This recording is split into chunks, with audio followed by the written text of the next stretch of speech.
నమస్తే, నేను Ashok Kumar. Welcome to our channel. Andhra రాష్ట్రంలో ముఖ్యంగా ఏదైనా సోషల్ మీడియాకి సంబంధించినటువంటి పొలిటికల్ ఫీల్డ్ లో వ్యూస్ బాగా వెళ్ళాలంటే ఈ కాలంలో తమ్నేల్స్ ఎలా ఉండాలంటే జగన్మోహన్ రెడ్డి అరెస్ట్ అని ఉండాలా ఫస్ట్ తమ్నేలు. రెండు, ఈ కులవాడు వచ్చి ఆ కులవాడిని ఏదో అనేసాడని చెప్పి అలా ఉండాలి తమ్నేలు. లేదంటే మూడో తమ్నేలు వచ్చి పలానా టీడీపీ ఎమ్మెల్యేనో జనసేన ఎమ్మెల్యేనో ఏదో కేసులో ఇరుక్కుంటున్నాడు, స్కామ్ చేసేసాడని చెప్పి ఈ రకాలుగా తమ్నేల్స్ పెడితే వ్యూస్ బాగానే వెళ్తాయి. అయితే ఈ రోజున జగన్మోహన్ రెడ్డి గారు అరెస్టు అన్నారు కదా, ఆ తమ్నేల్కి సంబంధించి పూర్తిగా డిస్కస్ చేద్దాం. అసలు దీంట్లో నిజానిజాలు ఎంత ఉంటాయి, మనం కుండ బదులు కొట్టినట్టు అడిగే ప్రయత్నం చేద్దాం. మనతో పాటు ఇవాళ రాజకీయ, ఆర్థిక, సామాజిక విశ్లేషకులైనటువంటి లయన్ డాక్టర్ కొత్త రవీంద్రబాబు గారు అయితే మనతో ఉన్నారు. నమస్తే సార్. నమస్తే సార్, జగన్మోహన్ రెడ్డి గారు అరెస్టు అన్ని అంటే మీ వరకు మీరు చేసేటువంటి పర్సనల్ ఛానల్స్ నేను చూడలేదు నా తమ్నీలు, అందుకే మిమ్మల్ని కూర్చొని పెట్టుకొని నేను అడుగుతున్నాను దీంట్లో నిజానిజాలు ఎంత ఉన్నాయని చెప్పి.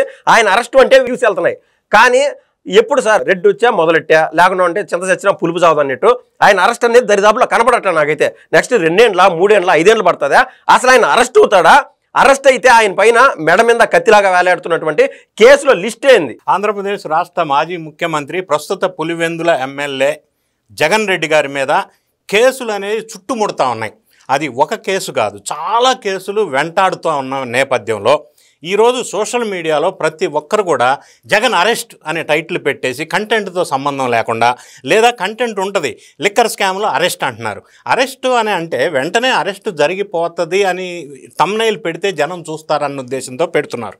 అరెస్టు జరుగుతుంది, కానీ వెంటనే ఇన్స్టెంట్గా అరెస్టులు అనేది జరగదు. అది వాస్తవం. వ్యూస్ కోసం జనాన్ని మభ్యపెట్టే విధంగా థంబ్నెయిల్స్ పెట్టి ఆ రకంగా చాలామంది చేస్తూ ఉన్నారు. అది వాస్తవం కాదు. అయితే కేసుల నేపథ్యంలో ఏ కేసులో ఎప్పుడు అరెస్ట్ అవుతారో అనిశ్చిత పరిస్థితి అయితే నెలకొంది గడిచిన కొన్ని సంవత్సరాల నుంచి. ప్రధానంగా మనం ప్రస్తావన చేయవలసి వస్తే అక్రమాస్తుల కేసులు 12 సంవత్సరాల నుంచి, పుష్కర కాలం నుంచి ఆయన బెయిల్ జీవితం గడుస్తున్న విషయం మనం చూసాం. అది సిబిఐ 11 కేసులు, ఈడీ 9 కేసులు. ఈ ప్రధానంగా అక్రమాస్తుల కేసుల్లో చాలా కాలం నుంచి జగన్ అరెస్ట్ అవుతాడని చెప్తాం సార్. దానికి సంబంధించి ఈ మధ్య ఒక వార్త విన్నాము. 6.5 సంవత్సరాల తర్వాత జగన్మోహన్ రెడ్డి గారు ఇవాళ కోర్టుకు హాజరవుతున్నాడు అనేది ఒక ఇన్ఫర్మేషన్. దానికి సంబంధించినటువంటి తమ్నీల్స్ కూడా జగన్మోహన్ రెడ్డి అరెస్ట్ అవుతున్నాడు అంటే కోర్టుకు అటెండ్ అవుతున్నా కూడా జగన్మోహన్ రెడ్డి గారు అరెస్ట్ అని రాస్తున్నారు. అసలు ఇంత ఉదాసీనత ఎందుకు ప్రవర్తిస్తున్నారు సార్ కోర్టులో? అసలు జగన్ రెడ్డి గారు నవంబర్ 14న కోర్టుకి, సిబిఐ కోర్టు నాంపల్లిలో వ్యక్తిగత హాజరు కావాలి అని చెప్పి కోర్టు వారు ఆదేశాలు ఇచ్చారు. నంబర్ 1. నంబర్ 2, అయినప్పటికీ లీగల్లో ఉన్నటువంటి కొన్ని లొసుకుల ఆధారంగా ఆయన వ్యక్తిగత హాజరు అవుతారా, వాళ్ళ అడ్వకేట్స్ హాజరు అవుతారా అనేది ఇప్పటికీ క్వశ్చనే. Thank you sir, really thank you. నా నెక్స్ట్ క్వశ్చన్ అదే. ఆయన మీరు వీళ్ళేదో తమ్నీల్ అని రాశారు, కానీ 6.5 సంవత్సరాల తర్వాత ఆయన అటెండ్ అవుతున్నాడని, ఆయన అటెండ్ కావడు అని చెప్పి నేనైతే బలంగా విశ్వసిస్తున్నాను. ఖచ్చితంగా అటెండ్ అవుతాడు అని చెప్పడానికి లేదు. వాళ్ళ అడ్వకేట్స్ ద్వారా కూడా రిప్రజెంట్ చేసే అవకాశం ఉంది లీగల్గా. కాబట్టి దాన్ని బేస్ చేసుకొని జగన్ రెడ్డి గారు నవంబర్ 14 అరెస్ట్ అని చెప్పలేము, చెప్పకూడదు కూడా. ఎందుకంటే జడ్జిమెంటు మనం ముందుగానే ఇక్కడ కూర్చొని జడ్జిమెంట్ ఇవ్వలేము. అది ప్రజల్ని మభ్యపెట్టినట్టుగా అవుతుంది. నవంబర్ 14న ఆ వ్యక్తిగత హాజరు ఎందుకు సార్? అంటే ఏ విషయానికి? అది అక్రమాస్తుల కేసు. ఈ కేసు ఒకసారి పూర్వపల బ్రీఫ్గా తక్కువ టైంలో చెప్పవలసి వస్తే, జగన్ రెడ్డి గారు తండ్రి రాజశేఖర్ రెడ్డి గారు ముఖ్యమంత్రిగా ఉన్న కాలంలో 2004 నుంచి 2009 మధ్యలో వాళ్ళ కొడుకుగా మరి చాలా కంపెనీలతో కిడ్కో ప్రో అంటే నాకు ఎంత ఇస్తావు నీకు ఎంత ఇవ్వాలా అన్న ఈక్వేషన్ ద్వారా, అంటే భూముల రూపంలోనూ పలానా బంగారు రూపంలోనూ ఏదో ఒక రూపం నేను నీకు లబ్ధి చేస్తా, నువ్వు నాకు రిటర్న్ ఎంత ఇస్తావు అంటే గవర్నమెంట్ తరఫున పర్మిషన్స్ రూపంలో అట్లా లబ్ధి రకరకాల అంశాలు. For example sugar cements, Vanpic industries, వీటికి లబ్ధి చేసినప్పుడు వాళ్ళు ఒక 1000 కోట్లు ఇచ్చారు. ఎగ్జాంపుల్ చెప్పవలసి వస్తే దీన్ని బేస్ చేసుకొని అప్పట్లో 2011 సెప్టెంబర్ 16న అప్పట్లో మాజీ మంత్రి శంకర్రావు గారు ఈయన కేసు వేశారు. ఆర్సీ నంబర్ 14/A/2011 అది కేసు రిజిస్టర్ అయింది. ఆ కేసు నేపథ్యంలో ఈ 12 సంవత్సరాల నుంచి ఈ కేసు విచారణ జరుగుతూనే ఉంది. అంటే తెలుగు సీరియల్ సాగదీసినట్టు సాగుతూనే ఉంది జీడిపాకంలాగా. సో అది ఒక కొలిక్కి రావట్లేదు. ఎందుకంటే రకరకాల రీజన్స్ ఉన్నాయి అందులో. యాక్చువల్గా సిఆర్పిసి సెక్షన్ 309 ప్రకారం ఏదైనా ఇటువంటి కేసుల్లో ట్రయల్ అనేది 6 monthsలో కంప్లీట్ అవ్వాలి. కానీ ఇప్పటికి 12 years అయింది.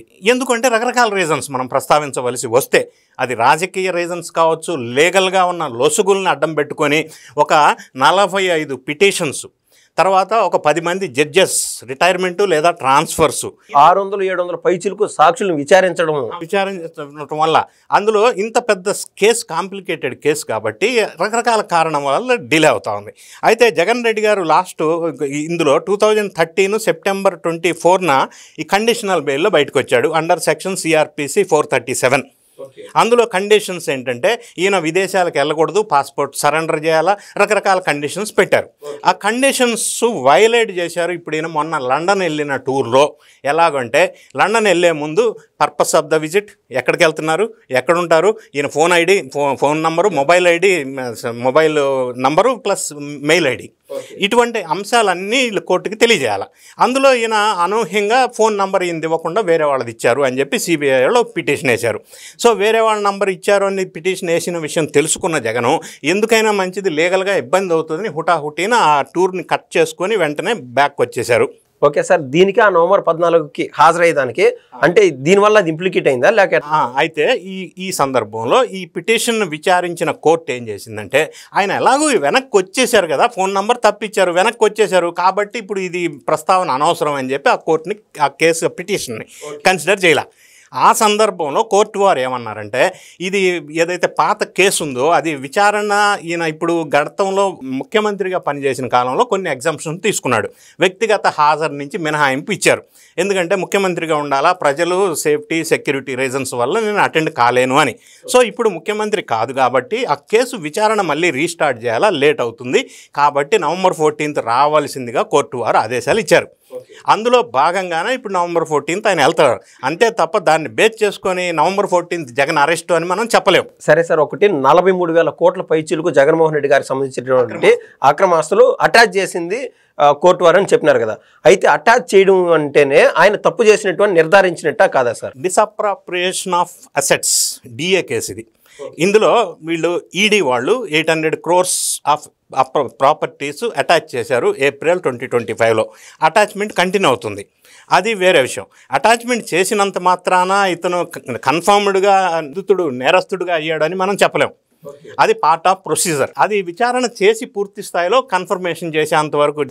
సహజంగా జగన్మోహన్ రెడ్డి గారి విషయమే కాదు, ఎవరైనా సరే 43,000 ఒకవేళ గవర్నమెంట్ అటాచ్ చేసి ఉంటుంది, పలానా బ్యాంక్ అకౌంట్ సీజ్ చేయడం కానీ అలా, కానీ అతను కష్టపడి సంపాదించుకున్నటువంటి డబ్బు అంటే ఇల్లీగలో లీగలో అనేది కోర్టు వారు కూడా తేల్చలాగదు ఈ రోజుకి కూడా. అయితే సమయభావం తీసుకోవడం వల్ల అంటే 10 ఏళ్ళు 12 ఏళ్ళు 20 ఏళ్ళు దాటిపోవడం వల్ల ఈ మధ్య ఒక కేసు చూశాను సార్, ఏదో దాదాపు 250 రూపాయలు ఏదో లంచం తీసుకున్నాడని చెప్పి, సారీ టు సే 100 రూపీస్ లంచం తీసుకున్నాడని చెప్పి అతన్ని ఏకంగా 30 ఏళ్ల పాటు జైల్లో మగ్గి వచ్చినాడు. ఈ రోజున ఆయన వయసు దాదాపు 85 ఏళ్ల పైచిలకు వయసు ఉన్నది. ఇలా కోర్టు వారు ఇంత డిలే చేయడానికి అసలు ఎందుకు సార్ కారణం? మీరు చెప్పిన అంశం ఏంటంటే 37 years జైల్లో ఉండి బయటకు వచ్చాడు. ఇటువంటి హృదయ విదారకమైన సంఘటనలు కూడా కోర్టులో కొన్ని బయటకు వస్తూ ఉన్నాయి. అది వాస్తవమే. అంటే ఈ ఆర్థిక నేరస్తులు బాగా పైసలు ఉన్న వ్యక్తులు, ఇన్ఫ్లుయెన్స్ ఉన్న వ్యక్తులు, పొలిటికల్ బ్యాక్గ్రౌండ్ ఉన్న వ్యక్తులు కొంత ప్రభావితం చేయగలిగి ఇటువంటి ఆర్థిక నేరస్తుల్లో కొంత వెసులుబాటు పొందుతున్న మాట వాస్తవం. అందులో ఎగ్జాంపుల్ జగన్ రెడ్డి గారు. సో మీరు ఇందాక అడిగారు ఎప్పుడు ఏ కేసులో అరెస్ట్ అనేది. ఇది అక్రమాస్తుల కేసు, సిబిసిఐడి ఈడీ కేసులు. ఇంకొక విషయం మనం చూసినట్టయితే హూ కిల్డ్ బాబాయ్ హత్య కేసు ఒకటి గడిచిన 6-7 సంవత్సరాల నుంచి జనమంతా ఎదురు చూస్తున్నారు. అంతిమ నిందితుల్ని ఎప్పుడు పట్టుకుంటారని సునీతమ్మ ఒంటరి పోరాటం చేస్తుంది. ఈ మధ్య కాలంలో సునీతమ్మ సుప్రీంకోర్టులో పిటిషన్ వేశారు. ఆ పిటిషన్లో అవినాష్ రెడ్డి బెయిల్ రద్దు చేయండి, ఈ దర్యాప్తు జరగవలసిన తీరులో జరగట్లేదు అని చెప్పి ఒక పిటిషన్ వేశారు. అప్పుడు సుప్రీంకోర్టు వాళ్ళు ఏమన్నారంటే సిబిఐ వాళ్ళని మళ్ళీ దర్యాప్తు చేయమన్నారు. తర్వాత సునీతమ్మని 2 weeksలో ట్రయల్ కోర్టులో పిటిషన్ వేయమన్నారు. ఈ ట్రయల్ కోర్టుని 8 weeksలో క్లోజ్ చేయమన్నారు దర్యాప్తు. అందులో భాగంగా సునీత వేసిన పిటిషన్లో ఇంకొక అంశం ఏంటంటే జగన్ రెడ్డి గారు అరెస్ట్ గురించి మీరు అడుగుతున్నారు కాబట్టి, సో దర్యాప్తు జరగవలసిన తీరులో జరగట్లేదంటే ఆమె కొన్ని అంశాలను ప్రస్తావించారు. ఫర్ ఎగ్జాంపుల్ ఆ రోజు ఎర్లీ మార్నింగ్ జగన్ రెడ్డి గారు ఇంట్లోనే ఉన్నారు. ఆయనకి ఇంట్లో భారతమ్మ గారికి ఎవరో ఒకరు ఫోన్ చేశారు మార్నింగ్ 5 o'clock. భారతమ్మకి ఇన్ఫర్మేషన్ వచ్చింది, చేసినటువంటి వ్యక్తులు ఎవరు భారతమ్మకి ఎందుకు చేశారు? మరి ఇటువంటిప్పుడు భారతమ్మని జగన్ రెడ్డి గారిని ఆ ఫోన్ చేసిన వ్యక్తిని విచారణ చేయాలి కదా, ఎందుకు వదిలేస్తారు అనేది ప్రధానమైన పాయింట్ ఈమె పిటిషన్లో రైజ్ చేశారు. ఇప్పుడు మళ్ళీ రీఇన్వెస్టిగేషన్ జరిగితే దాన్ని చేయాలి. దాంతోపాటుగా డాక్టర్ చైతన్య రెడ్డి అనే అతను A4 దస్తగిరి జైల్లో ఉంటే లోపలికి వెళ్ళి బెదిరించాడు, మెడికల్ క్యాంప్ పెడతానని వెళ్ళి. ఆయన లోపలికి ఎవరు పంపించారు? ఎందుకు దస్తగిరిని బెదిరించారు? అంతమంది డాక్టర్లు ఉంటే ఈ చైతన్య రెడ్డినే ఎందుకు దస్తగిరిని కలిసి ఎందుకు బెదిరించాడు? దాని వెనక ఎవరున్నారు? ఎవరు బెదిరించేసేట్టు చేశారు? ఇంకొక అంశం, ఈ సీన్ ఆఫ్ అఫెన్స్లో సాక్ష్యాలను తారుమారు చేశారు కొంతమంది, వాళ్ళని విచారణ ఎందుకు చేయరు? ఇంకొక అంశం, హత్య కావించడానికి, బాబాయ్ హత్య కాబట్టడానికి 2-3 రోజుల ముందు కొత్త డ్రైవరు వివేకానంద దగ్గర జాయిన్ అయ్యాడు. హత్య జరగడానికి ఒక రోజు ముందు ఆయన వెళ్ళిపోయాడు లీవ్లో. ఇప్పటి వరకు ఆయన ఆచూకీ లేదు, పలుకులేదు. సో ఆయన్ని డ్రైవర్గా పెట్టింది ఎవరో, ఆయన ఎందుకు వెళ్ళిపోయాడు? ఇట్లానే ఈ కేసు జరుగుతున్న నేపథ్యంలో ప్రత్యక్షంగా పరోక్షంగా సంబంధం ఉన్న 7 అనుమానాస్పద మృతి చెందారు, ఇంక్లూడింగ్ వాచ్మెన్ రంగయ్య. సో దాని మీద ఎందుకు విచారణ చెయ్యరు? అదేవిధంగా ఇటు రకరకాల అంశాలను నేను ప్రస్తావించినప్పుడు ఇప్పుడు ట్రయల్ కోర్టు ఏదైతే ఉందో నాంపల్లిలో ఏసీబీ కోర్టు వాళ్ళు మళ్ళీ విచారణ స్టార్ట్ చేస్తున్నారు. అందులో గనక పరిశీలిస్తే, మళ్ళీ పునర్విచారణ గనక చేస్తే, లేవనెత్తిన అంశాల మీద గనక దృష్టి పెట్టి ఫోకస్ పెట్టి విచారణ చేస్తే మరి భారతిరెడ్డి గారిని చేయాల్సి వస్తుంది, జగన్ రెడ్డి గారిని చేయాల్సి వస్తుంది, అవినాష్ రెడ్డి గారిని చేయాల్సి వస్తుంది, ఆయన బెయిల్ రద్దు చేయాల్సి వస్తుంది. ఇట్లా రకరకాల వ్యక్తుల మీద మళ్ళీ పూర్తి స్థాయిలో విచారణ జరగవలసిన అవసరం ఉంది. అలా జరిగితే మళ్ళీ జగన్ రెడ్డి గారు ఈ కేసులో ఇరుక్కుంటారా, అరెస్ట్ అవుతారా అనేది మనం ఇప్పుడే చెప్పలేము, ఎందుకంటే మనం judge decision, court decision. Okay. And మద్యం స్కామ్, దీంతో పాటుగా మద్యం స్కామ్ ప్రధానంగా దర్యాప్తు. సార్, ఈ మద్యం స్కామ్ గురించి అంత ఇన్ఫర్మేషన్ అంటే పబ్లిక్ డొమైన్ ఉందా కాబట్టి మాకు కూడా తెలుస్తుంది. బట్ ఏంటంటే ఈ మద్యం కేసుకు సంబంధించి విచారణ దశలో ఏడన్నా లూప్ హోల్ ఉందా, ఏడన్నా ఈ యొక్క సిట్ కానీ చప్పబడిపోయింది అంటారా? సిట్టు చప్పబడిపోయింది, లేకపోతే మద్యం కేసు నీరు గారిపోయింది, ఇటువంటి మనం ఇప్పుడు దర్యాప్తు జరుగుతున్న సందర్భంలో ఆ వ్యాఖ్యలు చేయకూడదు. ఎందుకు అంటే ఎన్ఫోర్స్మెంట్ డైరెక్టరేట్ వాళ్ళు జగన్ బంధువులు అనిల్ రెడ్డి, సునీల్ రెడ్డి సంస్థల మీద, ఇళ్ల మీద దాడులు చేశారు. అందులో కీలకమైన డాక్యుమెంట్స్ స్వాధీనం చేసుకున్నారు. మరి ఇందులో గతంలో అప్పట్లో ఆబ్కారీ మంత్రిగా ఉన్న నారాయణ స్వామి ఫోన్ని ఫోరెన్సిక్ సైన్స్ ల్యాబొరేటరీకి పంపించారు. అందులో విచారణ చేయవలసి వస్తే ఇంకా ఎవరి పేర్లు వెలుగులోకి వస్తాయో ఇంకా తెలియదు. అయితే ఈ కేసులో ప్రధానంగా జగన్ రెడ్డి గారికి కన్ను ముక్కు చెవులుగా ఉన్న గోవిందప్ప బాలాజన్, కృష్ణమోహన్ రెడ్డి, ధనుంజయ రెడ్డి లేదా మన ఎంపీ మిథున్ రెడ్డి, వీళ్ళకి బెయిల్ వచ్చినంత మాత్రాన కేసు నీరు గారిపోయింది అని మనం కంక్లూడ్ చేయలేము. ఎందుకంటే దర్యాప్తు జరుగుతూనే ఉంది. ఇప్పటికి కూడా రకరకాల అంశాలు ఇప్పటికి కూడా వెలుగులోకి వస్తున్నాయి.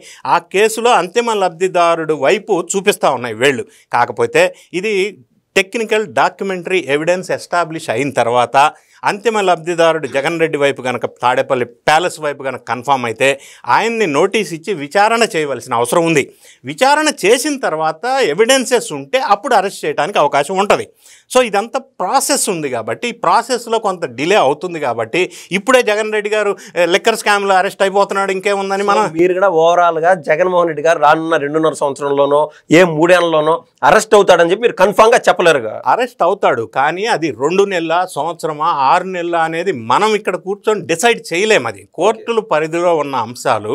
రకరకాల కేసుల్లో ఇన్వాల్వ్ అయినటువంటి నేపథ్యంలో ఏ కేసు ఎప్పుడు ముందుకెళ్తుంది, విచారణలో ఏ అంశాలు వెలుగులోకి వస్తాయి, డాక్యుమెంటరీ ఎవిడెన్స్ ఎవరికి ఎక్కువ ఫేవర్గా ఉంటుంది, ఈ అంశాలను పరిగణనలోకి తీసుకొని ఖచ్చితంగా అప్రాప్రియేట్ సెక్షన్స్ ప్రకారం దర్యాప్తు చేసిన తర్వాత అరెస్ట్ అనేది జరుగుతుంది. సార్, మీరు ఒక లీడింగ్ అడ్వకేట్ కాబట్టి ఇందాక నేను మిమ్మల్ని ప్రశ్నలు అడిగినానో దానికి సంబంధించి ఒక జనరల్, ఒక బాధాకరమైన ఒక డౌట్ సార్. అంటే పబ్లిక్లో ఉన్నటువంటి డౌట్ ఏంటంటే, జడ్జిలు కావచ్చు లేదా హైకోర్టు లెవెల్లోనో సుప్రీంకోర్టు లెవెల్లోనో మీకున్నటువంటి పరిధిలో ఏ జడ్జిలైనా కావచ్చు, సహజంగా వాళ్ళు కూడా కొన్ని వ్యాఖ్యలు చేస్తూ ఉంటారు. అంటే కేసులు మనం చూసాం, చిత్తూరు జిల్లాకు సంబంధించినటువంటి ఒక కేసు 10 ఏళ్ల తర్వాత తీర్పు వచ్చిందనమాట.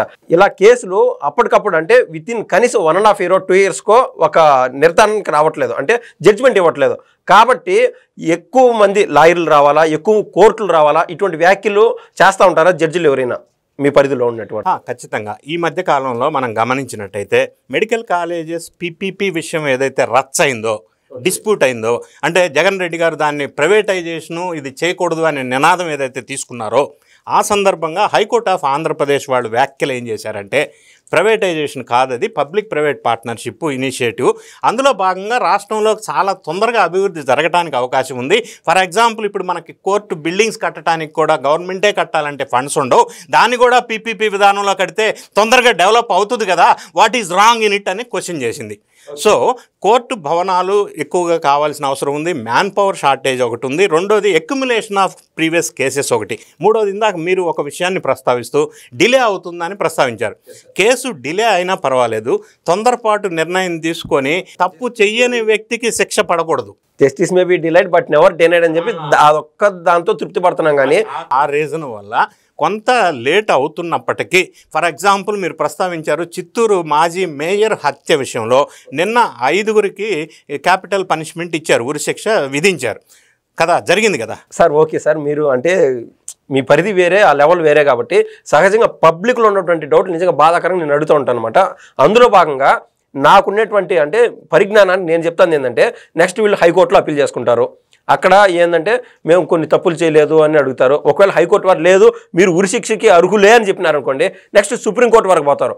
అది దాటిన తర్వాత అక్కడ కూడా ఒక 2 ఏళ్ళు 3 ఏళ్ళు జరుగుతుంది. అది దాటిన తర్వాత మళ్ళీ రాష్ట్రపతి వరకు పోయి క్షమాభిక్ష అడుగుతారు. ఇదంతా జరిగేలో 15 ఏళ్ళు 18 ఏళ్ళు అవుతుందని చెప్పి డౌట్ సార్. ఖచ్చితంగా ఇలా జరగటానికి కారణం ఏంటంటే, ఏ వ్యక్తి అయినా ఒకవేళ నిందితుడు కాకపోతే తొందరపాటు నిర్ణయాల వల్ల శిక్షలు వేయకూడదు, ఇందాక మీరు ప్రస్తావించినట్టుగా.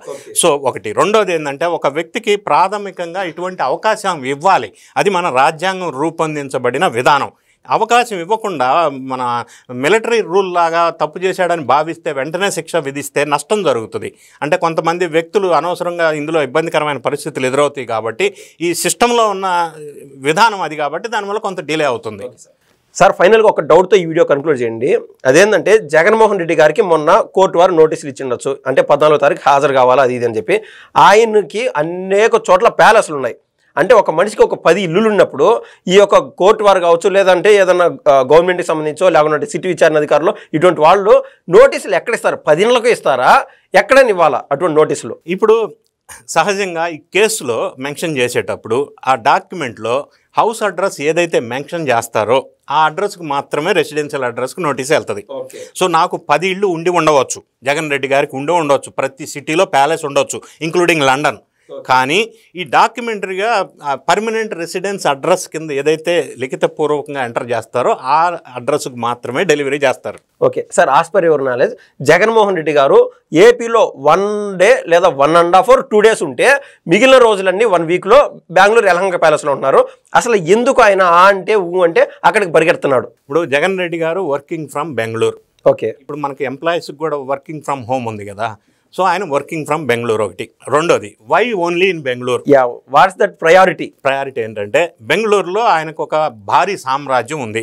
అక్కడ ఉండటం వల్ల ఆయన వ్యాపార సామ్రాజ్యానికి సంబంధించిన లావాదేవీలు ఎక్కువ ఫోకస్ అవ్వటానికి చేయటానికి ఎక్కువ కంఫర్టబుల్ ఉంటుంది ఒకటి. రెండోది, ఈ జగన్ రెడ్డి గారి పార్టీకి సంబంధించిన మాజీ నేతలు ఎవరైతే ఉన్నారో వాళ్ళు అక్రమాలు అన్యాయాలు వెలుగులోకి వచ్చినప్పుడు తలదాచుకోవడానికి కూడా అదొక అడ్డాగా ఉంది. ఓకే, దాన్ని ఒక శత్రు దుర్భేద్యం అంటారు. మిలిటరీ వాళ్ళు సైతం వస్తే 1.5 గంట సేపు ఎంత యూనిట్ మిలిటరీ వచ్చినా కూడా లోపలికి చొచ్చుకుపోలేరు అనేది కూడా నేను పేపర్లో కూడా చదివి. ఎంటర్ అవడానికి లేదు, ఎందుకంటే భారీ ప్యాలెస్. రెండోది, అది ఆంధ్రప్రదేశ్ రాష్ట్ర పరిధిలో లేదు కాబట్టి ఇక్కడ పోలీసులు డైరెక్ట్గా వాళ్ళ ఇంట్లోకి వెళ్ళడానికి లేదు. ఈ ఫార్మాలిటీస్ అన్ని వాటికి ఇన్ఫర్మేషన్ వస్తాయి. సో ఈ రకాల కారణాల వల్ల దాన్ని ఆయన అడ్డాగా చేసుకొని పరిపాలన చేస్తున్నాడని మనం అనుకోవచ్చు. ఓకే సార్, అద్భుతంగా విశ్లేషించారు. ధన్యవాదాలు సార్. Thank you.